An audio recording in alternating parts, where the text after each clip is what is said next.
Assalamualaikum warahmatullahi wabarakatuh. Bismillah walhamdulillah. Wassalatu wassalamu ala asyrafi khalqillah wa ala alihi wa sahbihi wa man tabi'a hudah wa walah, amma ba'd. Sahabat kajian Islami yang dimuliakan Allah, semoga hingga detik ini senantiasa Allah berikan kita rahmat dan karunia-Nya, sehingga semua aktivitas kita selalu di dalam ridha Allah Subhanahu wa taala.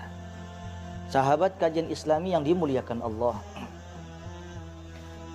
ada satu tuntutan di dalam agama kita sebagai seorang hamba yang menghambakan dirinya kepada zat yang harus disembah.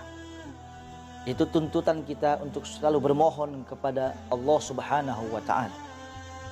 Sampai-sampai baginda Rasul bersabda, "Man lam yas'alillah yaghdab alaih." Siapa manusia yang tidak pernah memohon, tidak pernah berdoa, malas bermunajat kepada Allah, yaghdab alaih, maka Allah akan murka kepadanya. Mafhum mukhalafahnya, orang yang sering berdoa, tidak putus asa, Allah cinta kepadanya. Saudara yang dimuliakan Allah, permasalahan doa ini sering menjadi satu dilema bagi kita. Ustadz, saya sering berdoa, tapi kok kayaknya nggak dikabul-kabul ya? Ustadz, saya sering mohon kepada Tuhan, kepada Allah, sudah sekian lama, hingga detik ini Allah tidak kabulkan. Kenapa ya? Ingat, with the power of praying can change everything. Paham kan? Dengan kekuatan berdoa bisa merubah segalanya. Saudara yang dimuliakan Allah, rupanya konsep dari negara barat ini bukan semata-mata mereka mengucapkan. Ribuan tahun yang lalu ternyata sudah dikonsepkan oleh baginda Nabi. Ad-doa yanfa' bima nazala wa ma lam yanzil. Doa itu akan bermanfaat terhadap takdir, ketentuan SK Allah yang sudah terjadi sekarang atau yang belum terjadi. Can change everything. Bisa merubah segalanya. Bukan manusia bisa merubah takdir, enggak, jangan salah. Tapi bisa merubah nikmat takdir, Allah gantungkan di situ dengan takdir mu'allaq. Mau atau tidak kita, malas atau tidak kita, action atau tidak kita. Saudara yang dimuliakan Allah, di dalam surah Al-Baqarah ayat 186, Allah sudah mendeklarasikan 1400 tahun yang lalu. Wa idza sa'alaka 'ibadi 'anni fa inni qarib ujibu da'watad da' idza da'an falyastajibu li wal yu'minu bi la'allahum yarshudun. Wahai Muhammad, apabila hambaku bertanya kepadamu tentang aku, katakanlah, inni qarib, aku ini dekat. Dalam hadis yang lain dikatakan, Allah lebih dekat min hablil warid, daripada urat nadi kita. Kita sedikit melihat kajian tafsir, saudara. Ketika Allah menggunakan domir mutakallim wahdah, contohnya ujibu da'watad da', aku yang akan langsung mengijabah doa. Kan ada, saudara, ada ayat yang lainnya, iyyaka na'budu wa iyyaka nasta'in, inna arsalnaka syahidan wa mubasyiran wa nadhira, dengan menggunakan domir mutakallim ma'al ghair. Kalau bahasa santrinya mah kata kerja kami. Tapi di dalam ilmu tafsir, ketika Allah Subhanahu wa taala menggunakan domir mutakallim wahdah, saya kalau bahasa kita, itu menunjukkan tangan Allah langsung ikut campur terhadap perkara tersebut. Khusus masalah doa, wa iza sa'alaka ibadi anni fa inni qarib ujibu da'watad da'. Ya Muhammad, ketika umatmu bertanya kepadaku tentang aku di mana Allah, katakan aku dekat. Aku yang langsung akan menjawab doa mereka ketika mereka berdoa. Ini menjadi satu hikmah tersendiri. Artinya, jangan ada suatu persepsi di dalam benak kita kalau doa kita selama ini tidak pernah diijabah oleh Allah. Tidak. Salah satu sifat Allah itu adalah Al-Aman, yang memberikan keamanan. Al-Mujib, yang menjawab segala doa. Istahala alaihil kazib, mustahil Allah itu berdusta. Kesimpulannya adalah doa-doa kita, permohonan-permohonan kita selama ini pasti sudah diijabah oleh Allah. Sahabat yang dimuliakan Allah, seseorang berdoa,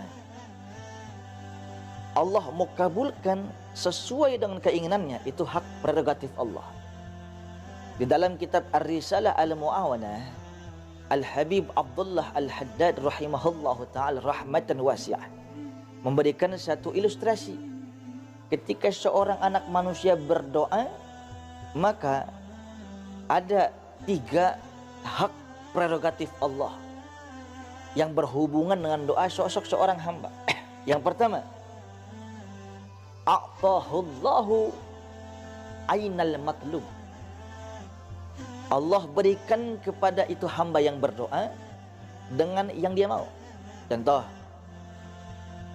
saudara ingin anaknya nanti lulus masuk perguruan tinggi yang sangat diidam-idamkan. Ternyata dikabulkan. Itu maunya Allah. Saudara nanti setelah lebaran pengen punya mobil baru, Allah takdirkan. Itu maunya Allah. Saudara setelah lebaran pengen punya rumah baru, Allah takdirkan. Alhamdulillah, itu maunya Allah juga. Saudara setelah lebaran punya pingin istri, itu satu aja kalau istri. Yang penting solehah. Maunya yang penting solehah. Saudara yang saya muliakan, satu saat kita berdoa silih berganti, rentang waktu yang begitu panjang, sampai detik ini belum dikabulkan. Maka kata Habib Abdullah Al-Haddad, langkah Allah yang kedua adalah yuakhiruhu bisthawab fil akhirah. Allah akan gantikan yang seharusnya dia mau A, seharusnya dia mau B, seharusnya dia mau C, kali semua Allah rangkum semua. Nanti Allah akan memberikan satu karunia besar di surga nanti. Karena Allah tahu salat baru sekarang, karena Allah tahu taubatnya baru sekarang, karena Allah tahu puasanya masih bolong-bolong, salat bolong-bolong, puasa bolong-bolong, nanti sekamar sama sundal bolong. Takut kan? Oleh sebab itu Allah rangkum semua doa yang belum dikabulkan berbentuk pahala nanti di surga, tidak mampir di neraka. Yang ketiga, saudara, Allah berikan kepada orang tersebut hasil maksud ya kagak. Maka yang ketiga adalah Allah akan menjauhkan daripada bala bencana musibah. Ya Allah, ya Rabb, berikan hamba motor yang baru. Seandainya, tapi enggak kabul-kabul. Mungkin tempo hari ada kecelakaan. Aku tahu wahai hamba, yang kau butuhkan bukan itu. Apa artinya motor baru tapi jadi fitnah? Kau jadi sombong. Apa artinya motor baru tapi engkau akan celaka? Maka aku palingkan dirimu agar kau selamat lebih dahulu. Ya Allah, ya Rabb, pengen rumah yang baru, nggak ngontrak-ngontrak lagi. Allah tahu kita punya utang. Allah tahu semua kehidupan kita. Sampai sekecil apapun dalam hati kita berdetak, Allah Maha tahu. Tapi ternyata bukan itu yang diinginkan. Di rumahmu akan terjadi seperti ini. Ada bahala bencana musibah, keretakan rumah tangga, macam-macam. Maka jangan itu dulu. Yang penting sakinah, mawaddah warahmah. Saudara yang dimuliakan Allah, Ketiga opsi ini hak prerogatif Allah. Allah yang mau, Allah kabulkan doa kita seperti yang kita mau, atau Allah akhirkan berbentuk pahala di syurga sehingga kita nggak sampai mampir di neraka, atau Allah jauhkan kita dari bahaya bencana musibah di dunia. Hak prerogatif Allah, cuma Allah yang tahu. Tapi rumusan ini menjadi pecutan bagi kita, menjadi satu landasan bagi kita. Tidak ada alasan bagi kita untuk tidak berdoa dan tetap keep positive thinking, tetap husnuzan. Akhir daripada perjumpaan kita kali ini, jamaah, saudara, kajian Islam yang dimuliakan Allah. Tentunya setiap dari kita mau dong doa-doa kita dikabulkan oleh Allah sesuai yang kita mau. Mau kan? Pasti mau. Ini lihat. Suatu saat Rasulullah sallallahu alaihi wasallam zakara ar-rajul yutilu safar asy'atha aghbar. Rasulullah pernah menceritakan kepada sahabat, ada seorang yang bermusafir begitu jauh perjalanannya, berdebu badannya, letih, lesu. Saya keluar sebentar, saudara. Ada 3 doa yang langsung diijabah oleh Allah. Doa seorang ibu kepada anaknya, doa seorang yang dizolimi, yang ketiga doa seorang musafir. Kaitan yang ketiga adalah Rasulullah memberikan satu gambaran, ada seorang musafir capek, letih, lesu. Ketika malam dia mengangkat tangan, ya muddu jadaih, ya Rabb, ya Rabb. Wahai Allah, mudahkan begini, mudahkan begitu, jadikan ini, jadikan itu. Tapi apa kata Rasulullah? Ketika musafir yang qabul doa mengangkat kedua tangannya, wa malbasuhu haram, pakaiannya beli yang haram, wa mat'amuhu haram, makanannya dari yang haram, wa masyrabuhu haram, minumannya yang haram, wa malbasuhu, pakaiannya haram, wa ghuziya bil haram, dan dikasih makan daripada makanan yang haram. Haram bisa jadi zatnya, punten mohon maaf, kita makan hewan yang diharamkan oleh Allah, kita makan najis dan sebagainya, itu haram. Atau makanan yang halal, minuman yang halal, caranya yang haram.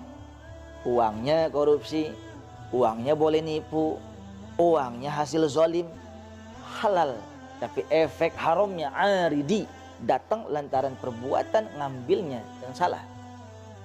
2 konsep ini, maka Rasulullah mengatakan fa anna yustajabulak, bagaimana doanya mau dijabah oleh Allah. Oleh sebab itu, jamaah yang dimuliakan Allah, inilah yang menjadi pesan terakhir bagi Allah kepada Nabi Musa alaihi salam di dalam kitab Kifayatul Atqiya wa Minhajul Asfiya. Nabi Musa sosok nabi yang langsung bisa berdialog langsung kepada Allah. Nabi Musa ditanya, "Ya Musa, iza aradta ayyustajaba laka du'auka fasun batnak anil haram wa jawarihka anil azab." Wahai Musa, kau mau tidak doamu selalu aku ijabah? Mau ya Rabb, mau sekali. Yang pertama kata Allah, sun batnak anil haram, jaga perut dari makanan haram. Yang kedua, wa jawarihka anil azab, jaga seluruh anatomi tubuhmu untuk zalim kepada manusia. Mudah-mudahan sekelumit gambaran daripada baginda Rasul sallallahu alaihi wasallam ini bisa menjadi pecutan bagi kita.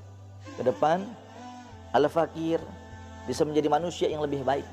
Tentunya seluruh sahabat-sahabat kajian Islami, mudah-mudahan ada manfaatnya dunia akhirat, sehingga ke depan kita bisa lebih berkah menjalankan kehidupan. Dan lebih pasti, ingat, tetap positive thinking, terus berdoa, terus berdoa, terus berdoa. Insya Allah suatu saat pasti Allah akan kabulkan. Assalamualaikum warahmatullahi wabarakatuh.